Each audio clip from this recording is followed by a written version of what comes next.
Ghost of Tsushima is the kind of game that makes you want to suck off a man in an Arby's bathroom. A real, actual video game, a quality product made with love by people who care about video games. AAA games get a bad rap, and for, good reason, but Ghost of Tsushima shows that a big budget game aiming for mass appeal doesn't need to be a bloated, unstable mess, and most importantly, it doesn't need microtransactions to offset the fact that it took 15 different studios to develop.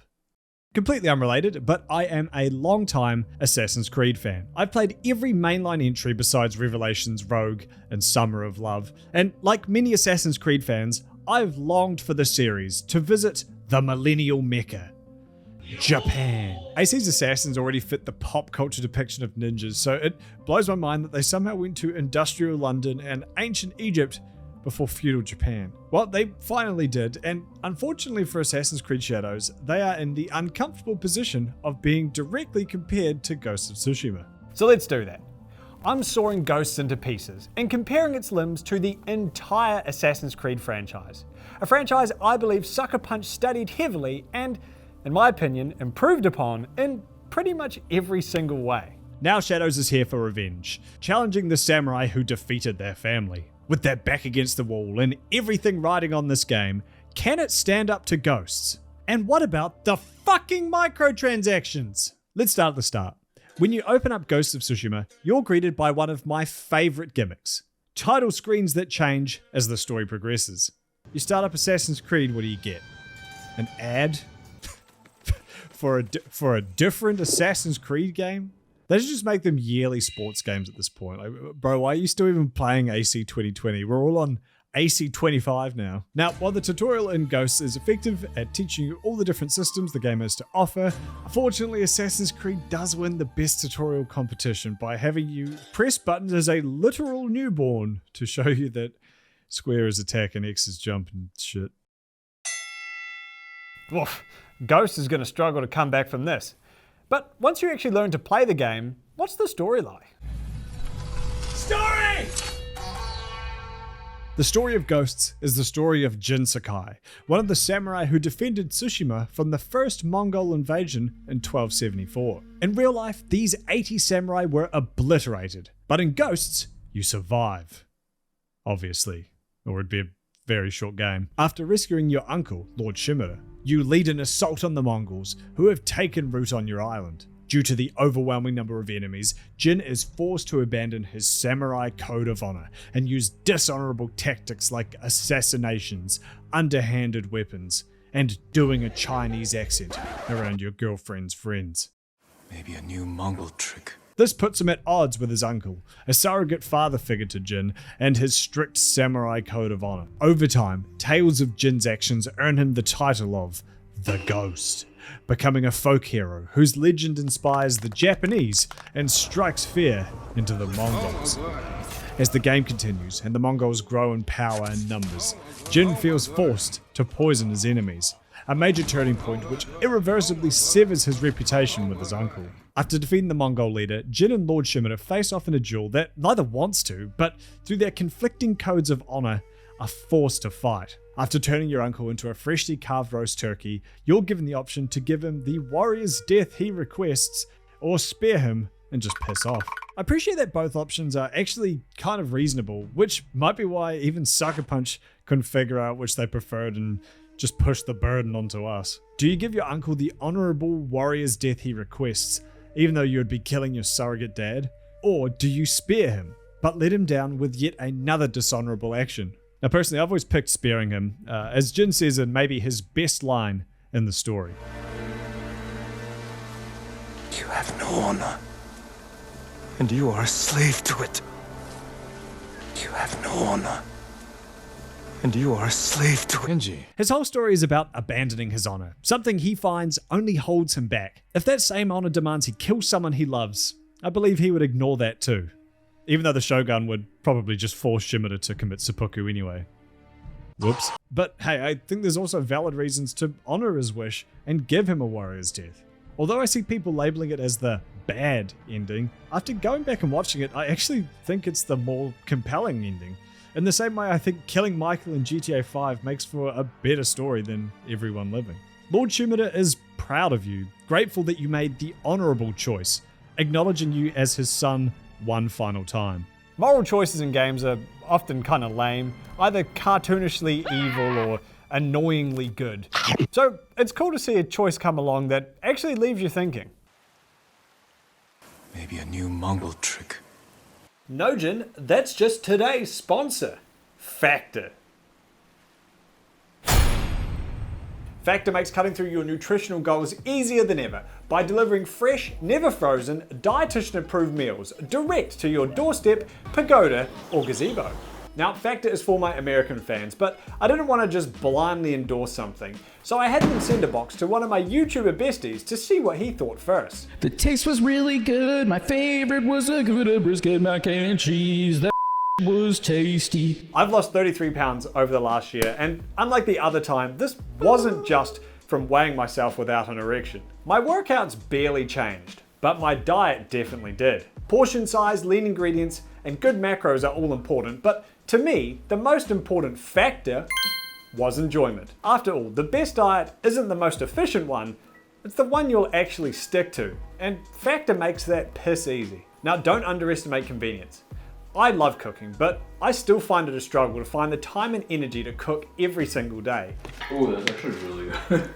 Especially when it's so easy to DoorDash a $35 meal that you'll immediately regret, or down an entire bag of chips for dinner. So it's hard to beat a barrage of fresh, delicious meals showing up at your door that you can heat and eat in only 2 minutes. Imagine if you could have dinner in 2 minutes from now. That's insane. So head to factor75.com or click the link down below and use code 50kudos in order to get 50% off plus free shipping on your first Factor box. That's code 50kudos at factor75.com to get 50% off plus free shipping on your first Factor box. Ow! That's how many kudos there are, in case you're wondering. It's 50. The story's competently told and masterfully weaved into gameplay, but outside of the final decision in the game and your horse getting turned to glue, I struggled to really get emotionally invested in it. I feel like a lot of it comes down to the voice direction. The setting doesn't allow for many emotions outside of grim determination, violent anger, and Lord Shumida being disappointed in you. On top of that, with Jin playing the stoic samurai who controls his emotions, he ends up in the same camp as Geralt, whose emotions are also muted, or at least, well, hidden. In both cases, the voice actor doesn't have much to go off. Thanks, bunches.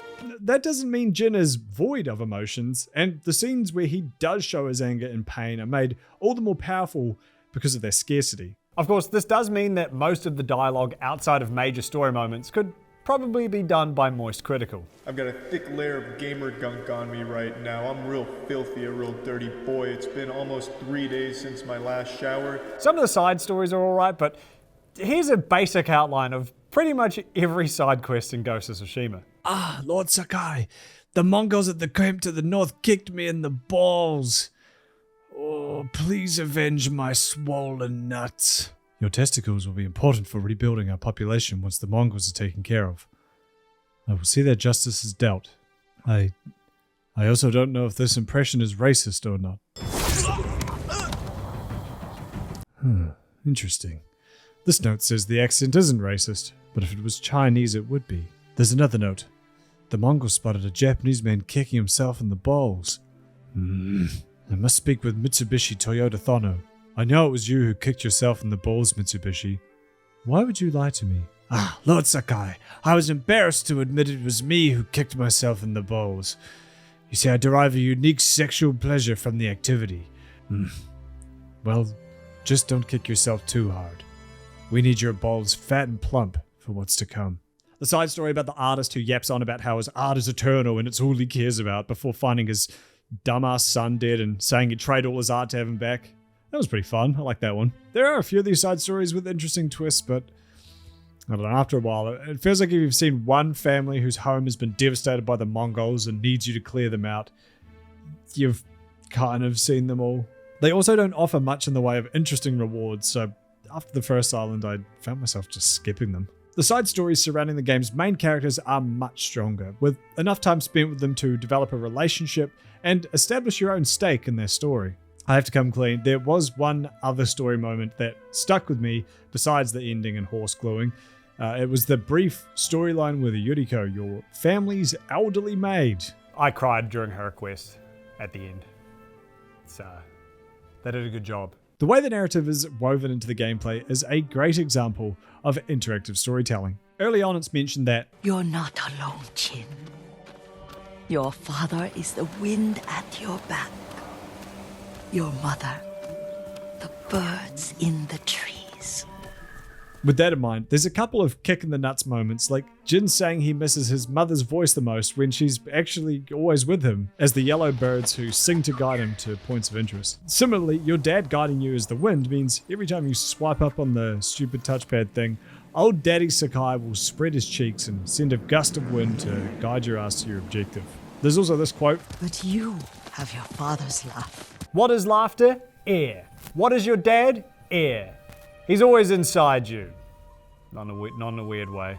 if you wanted to be a real dickhead about it, you could even see the wind guiding you to your next objective as your dad guiding you to make the difficult choices Jin must make throughout the story.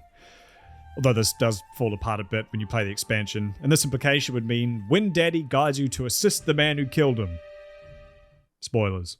Maybe it's because I played half of them before I developed a prefrontal cortex, but I can't think of any Assassin's Creed games that I really emotionally connected with. There's fun moments for sure, like beating up the Pope in Assassin's Creed 2 and cucking your bro in Valhalla, but the Marvel tier dialogue and Ubisoft face made it hard for me to ever really give a shit.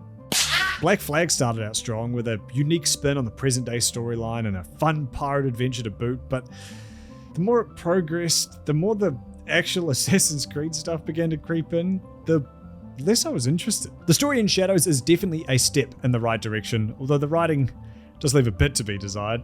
I appreciate the main characters breaking away from being a charismatic rogue with a heart of gold, unlike every other Assassin's Creed protagonist. And the intro is definitely more effective at making me want to hunt down a dozen masked baddies than the typical "they're evil Templars," even if it is a bit contrived. Do you reckon they practiced walking in this lineup so they'd look badass? And how did they coordinate their busy schedules so they could all be there at once? At its core, Ghosts is a game about rules, both narratively and gameplay-ually. It establishes consistent parameters for how everything works, and these strict rules make its simple stealth satisfying. For example, you know that enemies will adhere to the same short routine until you interrupt it, with your knife or with one of their mates who was previously interrupted with your knife. They also always hold their position for enough time for you to make a play, either to close the gap between you and them, or close the gap between them and Mongolian Jesus. If an enemy spots a body, they will always run up to it, make sure they didn't just fall asleep halfway through eating a bowl of tomato soup, and finally blow their horn to alert their mates. This sounds like a Diplo song! This means you always have a chance to stop them from sounding the horn, even though a means to move and hide bodies would have probably been a little bit more useful. Must have been the wind. The level design goes hand in hand with the rules. You learn pretty quickly that any given arena will have multiple backdoor entrances, or that any given house can be penetrated from multiple angles. Cracks in the wall, trees you can swing on, trees in the cracks, and walls you can swing on. These are visually distinct and consistent in their appearance, so once you learn what to look for, you can organically map out your route as you play. While this can run the risk of falling into uncanny yellow paint bandit territory, the visual cues in Ghost always manage to stay fairly grounded, as long as you don't think too hard about who keeps tying red and white cloth around all the trees. Another thing you'll learn is that enemies who aren't alerted to your presence won't look above the current floor they're on, possibly thanks to their ridiculous hats. So buildings in both Mongol camps and Japanese towns are designed so that you can scale the first floor easily. This encourages nimble, roof-hopping, ninja-like gameplay. Being able to seamlessly transition into suspiciously large interiors that can hold an enemy, Jin, and your fat ass holding the camera opens up so many opportunities to sneak up on your foes. Do you climb onto the roof and through the hatch to get the jump on a guy guarding a prisoner? Or sneak in through the window and use the attic to get on the roof so you can get the jump on a group? Or sneak under the house to absolutely cake Jin and shit for almost no reason. Jin is the classic overpowered detective mode that uses his amazing samurai listening skills to hear people who are completely stationary, not making noise. Later, you unlock the ability to chain assassinate up to 3 guys, which, when combined with the smoke bomb you can use to set up assassinations in the middle of combat, will have you thinking, man, this should really have some kind of downside. For a big chunk of the game, I thought it used Resolve, your ability resource, but nope. You can just string together 3 easy kills as long as your enemy's close enough. Man, fuck Honor. Now look, I'm not going to act like Ghost stealth is revolutionary. There's nothing here that hasn't been done in other games. But the raw functionality of it just works and delivers on its promise of making you feel the exaggerated swagger of a black mask wearing ninja. Stealth in Shadows is fun as fuck after you drop it down to normal difficulty. Weenie Hut Juniors! And only as Nawe. I usually go for the hardest difficulty when I start a new game because I'm fat fucking nuts, and because it forces you to engage in side content and exploration to build up your character instead of just, steamrolling through the main missions. Now, enjoy the difficulty of combat on expert mode, but stealth on expert is just not what I want from this kind of game.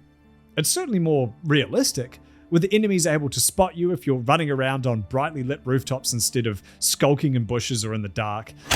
But the problem is, I want to run on rooftops. I didn't buy Rooftop Running Simulator just to sign a 3-month lease on an exciting bush. Early games played heavily with the idea of social stealth, an inconspicuous assassin, just another face in the crowd, quietly downing hot dogs by the dozen. Altair's outfit in Assassin's Creed 1 is literally designed to help him blend in with monks, although they kind of threw that design choice out exactly 1 game later by having Ezio wear the biggest belt buckle known to man that just shouts to the world, "I am an assassin!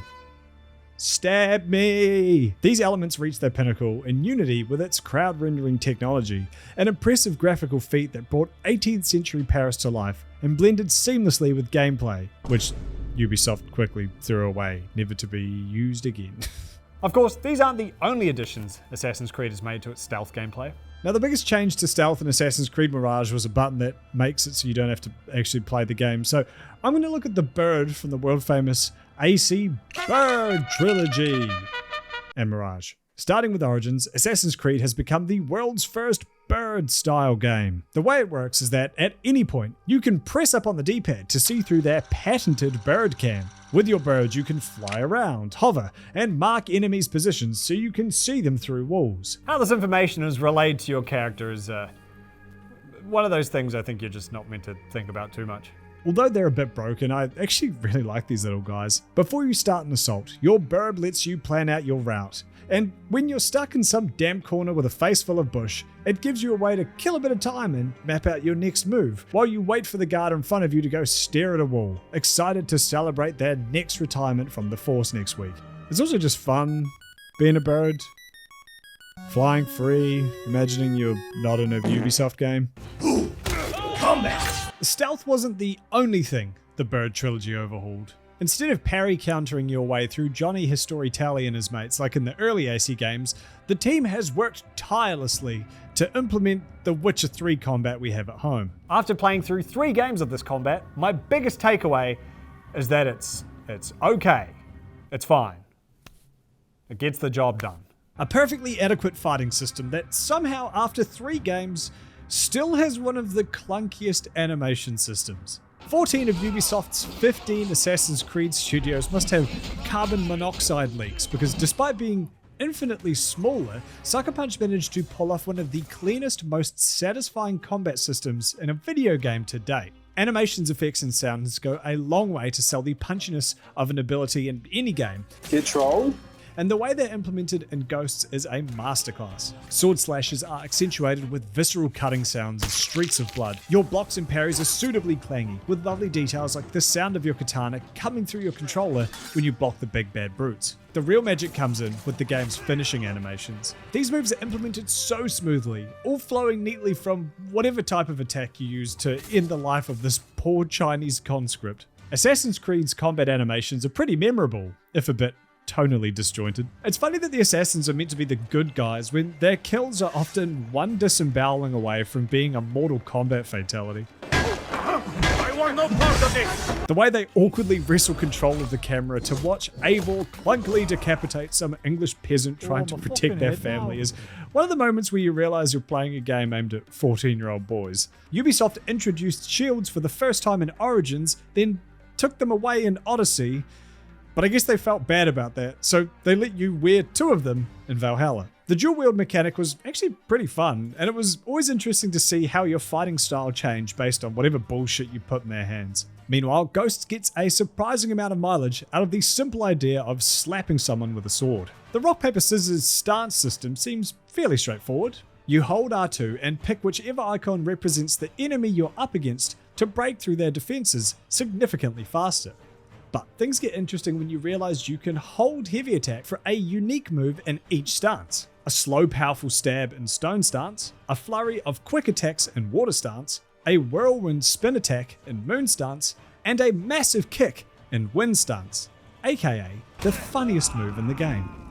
See it, idiot. Despite being an action game, Sucker Punch doesn't want you to button mash. Combat often feels like you're on a razor's edge, as Jin is really quite fragile, especially on harder difficulties. When it clicks is when you start to think like a calm, collected samurai, carefully considering cuts and creatively carving Chinese people. Mongolians. Oh, whatever. The real invasion was mostly Chinese people that yoinked anyway. That being said, this feels like one of the hardest games to learn to perfect parry in. Even after the 100 or so hours I've sunk into the game across 2 playthroughs, I still find some of the attacks difficult to time, especially from those spearmen. When I first played Ghosts in 2020, I didn't find the archery very engaging. Precision aiming on controller has always felt like playing piano with a hammer, and with the majority of enemies being melee guys who surround you the second a fight breaks out, it seemed pointless when I could be studying the blade. But in my second playthrough I did to research this video, I learnt to love the way of the bow. Now you need to do a bit of setup, finding some good charms as well as unlocking and upgrading the archery outfit, but once you do, you can pretty much ping off infinite slow motion headshots while taking forever to run out of arrows. Ghost weapons like kunai and smoke bombs are a lot of fun, but are almost too strong. Yeah, I get it. Ghost is a game about being forced to abandon your code and fight dirty in the face of overwhelming odds. Meaning the ghost weapons have to be useful and powerful, otherwise Jin's struggle with honor in the cutscenes would be divorced from the way players actually play him. Ghost weapons aren't completely broken, but definitely feel cheap, which is the point, but intentional cheapness is still cheapness. Combo this with the Kensei armor, a gear set designed around increasing the effectiveness of ghost weapons, and you can mow through huge groups of Mongols without even having to think about playing the game. There's no honor in this. Sure, they have an ammunition component, but resupplies are frequent to encourage their use and prevent hoarding, meaning a quick sweep of bodies and buildings will have kunai coming out of your ears and smoke bombs coming out of your urethra. This man is a kunai salesman.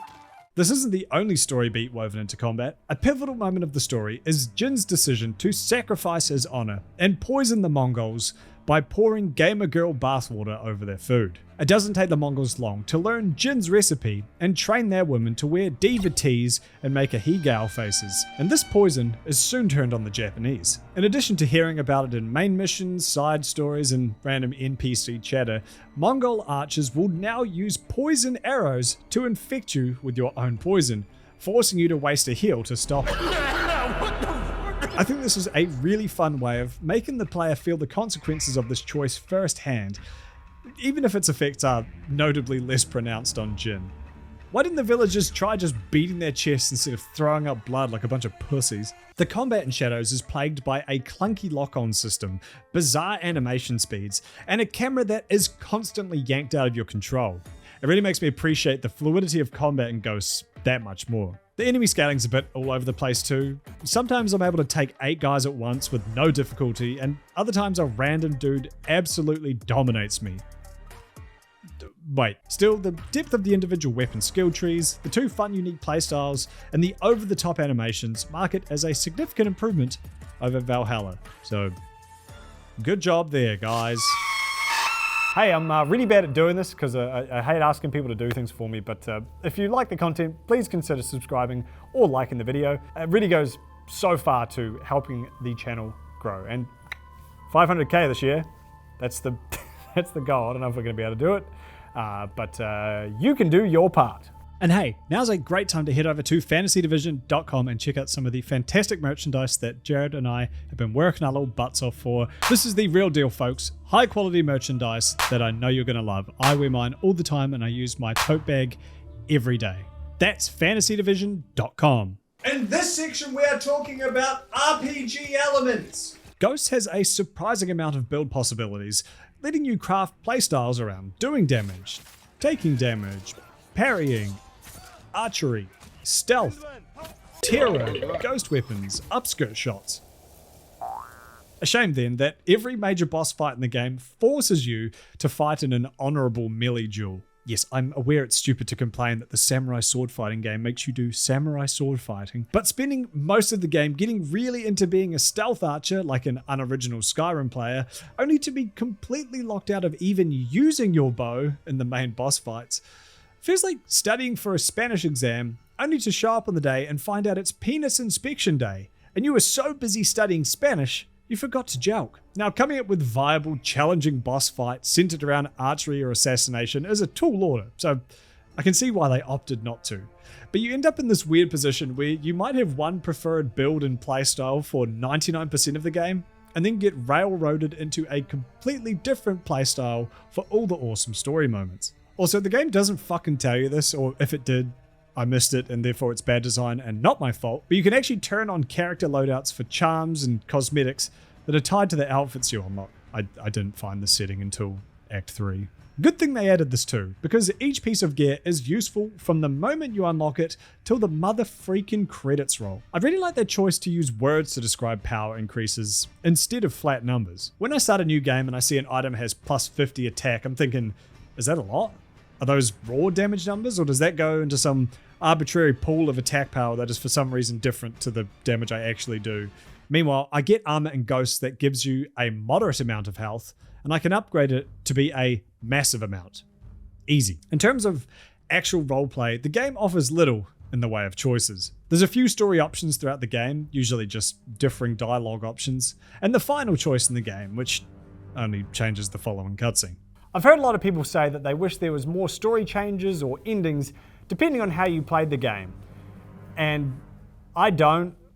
To this day, I haven't played more than an hour of Dishonored, a series I'm pretty sure would butter my butthole, all because it bullied me for using its lethal options. Don't give me a bunch of fun toys and then give me a bad ending for wanting to use them. Fuck you. Likewise, being chastised for using ghost weapons or assassinations in Ghosts would have pissed me off to no end. It would also undermine the crux of the narrative, which is that Jin feels he doesn't have any choice but to embrace these dishonorable tactics and become the ghost.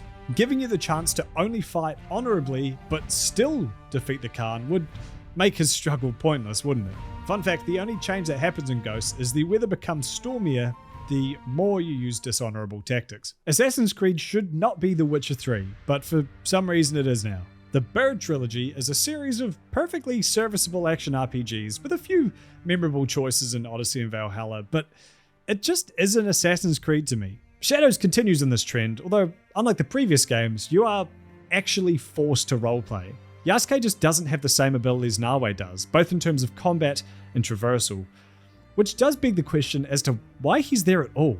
And no, I don't mean because of his race. Fucking make Nawe Mexican, who gives a shit? It's just a strange choice to put a character in an Assassin's Creed game who can't assassinate or wouldn't listen to Creed. As weird as it is, I am actually glad that they committed to it and didn't just make two functionally reskinned characters like they did in Syndicate. That aside, the itemization allows you to create some fun build possibilities, and the skill trees are genuinely great. Valhalla's stupid Path of Exile plus 1% damage to French people skill trees are replaced by talents that unlock and upgrade interesting new attacks, gadgets, abilities, and assassinations. It makes you actually want to engage with the side content, as most of it will contribute to your skill trees in some way. Okay, sure. Ghosts isn't a parkour themed game, while Assassin's Creed is based entirely around it. Or at least it used to be. Ghost has the patented Sony push stick to progress style rock climbing, which feels like watching a little loading bar in the shape of a Japanese man. But the way you clamber over buildings, squeeze through gaps, and grapple your way between structures gives an amazing sense of freedom. Not to mention the numerous points of entry that let you enter literally every house in the game, which is one of those holy grail features you'd hear about from some brain-dead YouTuber who just makes up rumors about GTA 6 all day. And yet, here it is, in Ghosts. They don't even make a big deal out of it. Oh, sure, they're just small feudal Japanese villages. You could hardly expect Ubisoft to make every room in fucking Paris accessible, but it still goes a long way to encouraging exploration. If you see a landmark, you can ride to it. If you see a building, you can enter it. And if you're going out later, could you please get me a 10-piece nuggets with a Cajun sauce? Are they still doing that one? Finish that off with the buttery smooth animations, and you've got a movement system that makes you want to traipse mud over the roofs of Tsushima. It recreates a feeling I loved in the early Assassin's Creed games. Routing.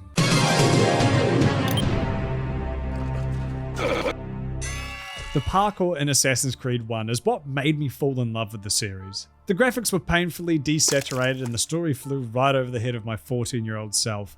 But the parkour, oof. After almost 20 years of Ass Creed games and everyone from Knuckles to Link learning to climb walls, that freedom isn't nearly as unique these days. But I still distinctly remember the feeling I got when I first loaded up Assassin's Creed 1, looked around, and realized I could climb up any of these walls. That freedom was so unique. Now, ASCII's parkour has never been perfect, with your character's wayfinding often prioritizing a small pebble 2 feet to the left of what you actually wanted to land on, but it is still one of the few games to have a climb anything parkour system. To me, the parkour peaked with Unity and the follow-up game Syndicate, which uses the same engine. The ability to control if you wanted to go up or down minimized a lot of the finicky issues mentioned earlier, while the fluid, flashy animations really make you feel like a Frenchman. The parkour of the Bird trilogy is more in service of a massive open world with mostly natural elements, and therefore is arse. These games suffer from what I call big leap syndrome, where characters fling themselves upwards frankly ridiculous distances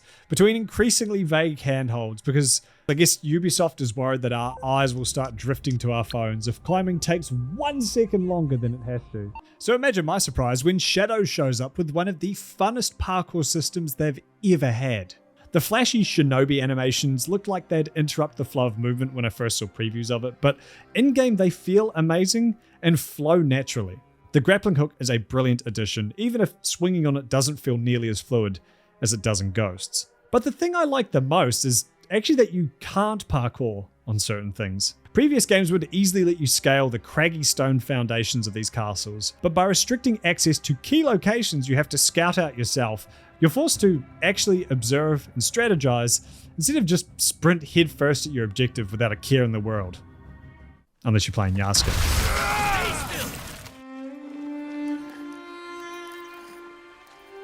Ghost's music is great and does a fantastic job of capturing the haunting tragedy of the game's story. But it's one of the rare games where the music is shown up by its little brother, ambience, with immersion being at the forefront of the experience. Sucker Punch knows when to let the environment breathe.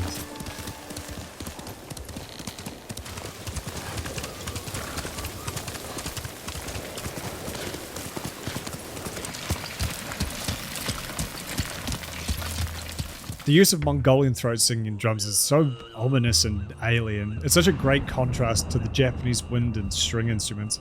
There are a couple banger tracks. The last of Clan Adachi comes to mind. Still, I don't find myself thinking back on any particular tracks that stood out to me. There's no,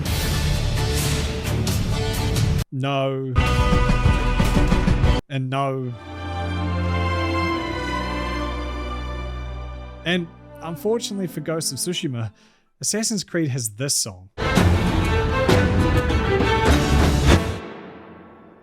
Ghost has some really innovative features to guide you through the world without an over-reliance on immersion-breaking UI elements. Jin's guided by the game's wind, birds, and even an Australian man in another room, desperately trying to tell you where to go but struggling to articulate his words because there's a bee. Hey, sorry, mate. I hope you can hear me. I'm in another room. So at this point in the game, Jim wants to. Shit! There's a bloody bee in here. Sorry. Just reading the guide. So Jim wants to. Oh shit! He's bloody coming for me. Fuck! The choice to use wind as the primary guide method was ingenious, and an insane amount of work has gone into making it work visually. About a year and a half, if the propagandists at Sucker Punch are to be believed. The way massive fields of grass ripple under the wind, your cloak dramatically flapping in the breeze, leaves and dust being whipped into the air. It's one more way Sucker Punch found to remove traditional UI elements and let the world speak for itself. Literally, in this case. Graphics are nice, but in most games your eyes are glued here, or here, or here. This in-world navigation forces you to engage with your environment visually, and how lucky you are that it's this game you get to stare at. One of the main complaints people had about Ghosts were the repetitive side activities. And I think that's a perfectly valid complaint. So let's take a look at what these side activities actually are. Quick Ghost side activity tier list! Bamboo cutting is fun as fuck, a satisfying test of how accurately you can quickly press a series of buttons. Because it's a test of swordsmanship, the buttons required are only ones used for melee combat. Nice touch. Grants result, very useful. S tier. Ooh, 1 second, Unk. Just gotta do the bamboo. He's watching me too.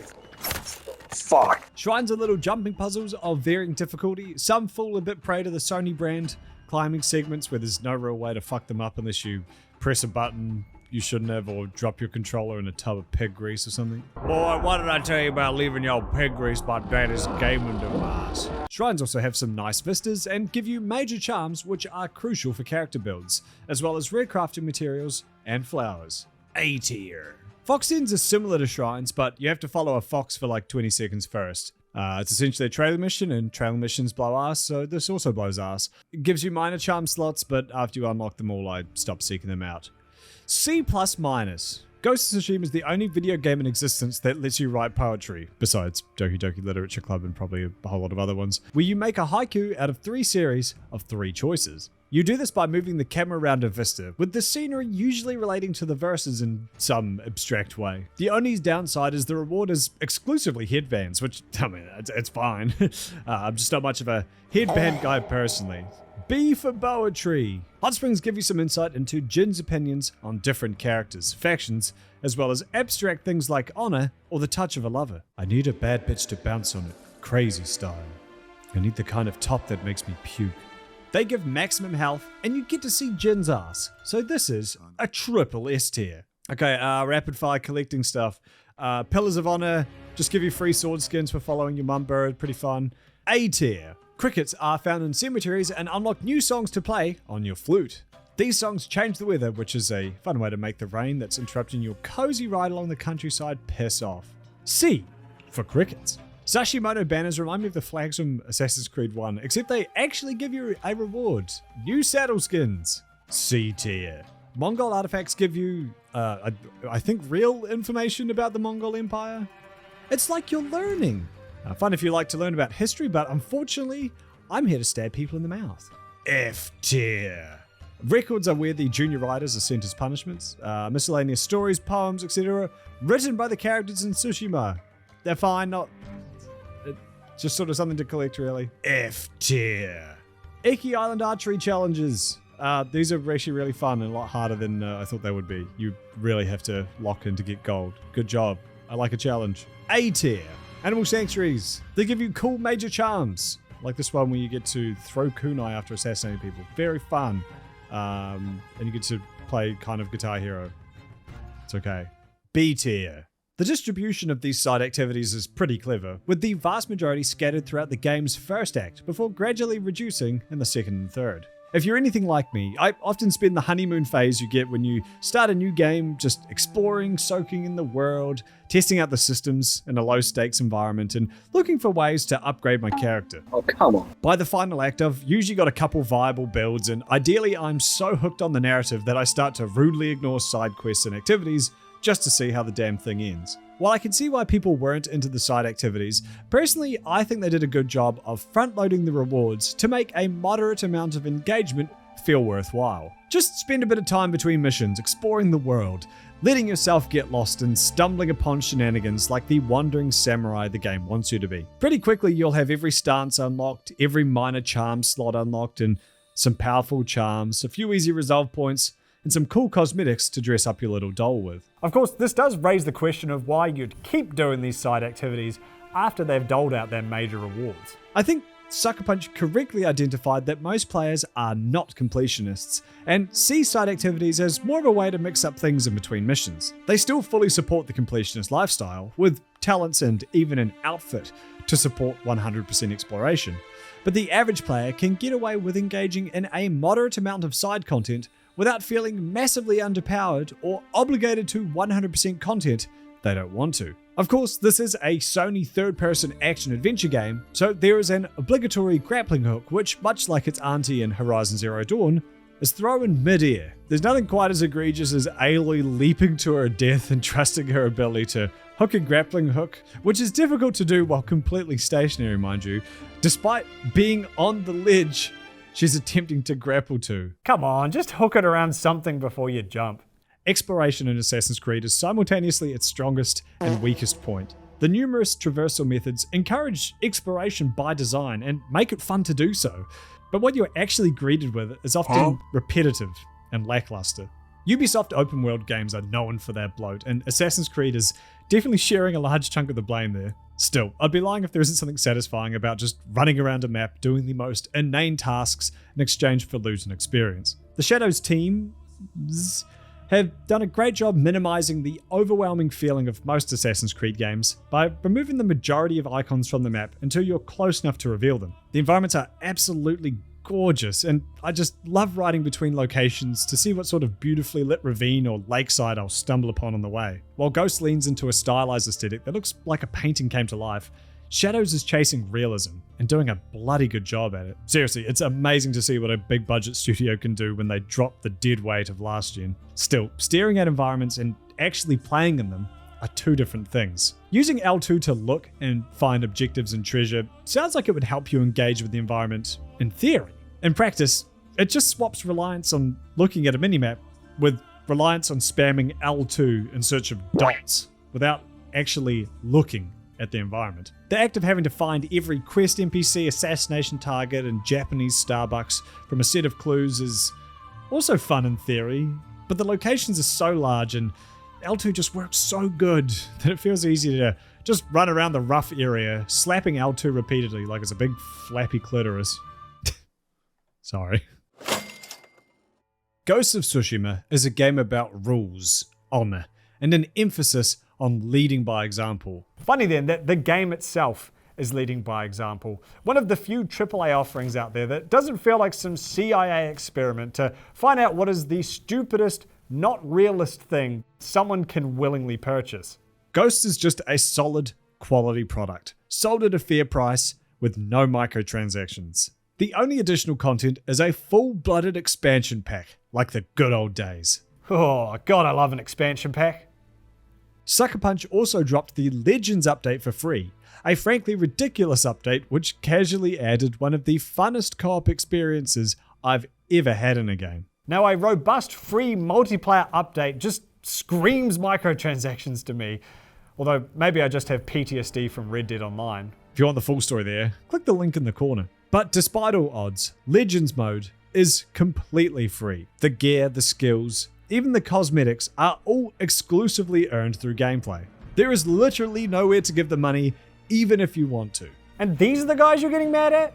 Because they made the protagonist of the next one a girl? Are you mentally congested? Assassin's Creed doesn't just have microtransactions, they fucking pioneered them. I know they aren't the only ones to do it, but Ubisoft has been finding ways to cut out content to sell back to you pretty much since day one. It's pretty funny going through the lists of DLC for each game. Early on, when customers had higher expectations for their hard-earned cash, Ubisoft felt the need to sell bundles of content for it to seem worthwhile. Usually a few extra missions and some new weapons and armor. But over time, these transactions got more and more micro, until one day you snap awake and realize that Assassin's Creed Valhalla has over $600 worth of shop items in its store for a single player game. $600 in case you were ever planning to actually 100% it. Of course, what does that $600 get you? Why, you get gaudy, over-designed armor that doesn't match the tone or visuals of the setting. Seriously, this shit looks like a fake mobile game ad that acts like it's in-game graphics. God, I feel like I'm the only person who cares about visual context anymore. I went off on Rockstar for adding in stupid, gaudy pieces to Red Dead Online that didn't fit the tone and period, and I'll do it here too. Oh, sure, I bet there's some game out there where this would be perfect, but my allegedly historically accurate game should maybe not let you dress up as a fire demon and ride a giant wolf. It's the same reason the fedora fad of the 2010s was mocked so much. It's not that the hat itself is ugly, it's that you're not a suave 1930s detective out on the beat. You're an idiot trying to rock it with car keys and a My Little Pony t-shirt at a modern tournament. I feel like I'm screaming into the void sometimes because these lore inaccurate Chinese MMO ass looking costumes have been sold since Origins, so someone is tragically buying them. This is why I find it so funny when these anti-woke guys talk about being the majority. The majority is neither anti-woke nor woke. It's a strange amorphous blob of humanity that buys Assassin's Creed microtransactions and listens to Imagine Dragons and watches The Big Bang Theory and gets the new Call of Duty every year, even though they'll never be 14 playing Modern Warfare 2 again. Seriously, why are we even talking about Yasuke and whether or not samurai should be able to dunk when the previous mainline game has $600 fucking worth of DLC? And judging by the Assassin's Creed Shadow Shop at launch, they're clearly setting up to do it again. Probably worse. Look, most of Ghosts isn't a revolution in game design, but it takes the all too ubiquitous open world action RPG with stealth elements formula and absolutely perfects it. Sucker Punch clearly respects your time and money, something that is becoming increasingly rare in gaming. And for that reason alone, I believe they deserve all their praise and more. While I have been having fun with Assassin's Creed Shadows, only time will tell if it continues to haunt me the same way Ghost of Tsushima does.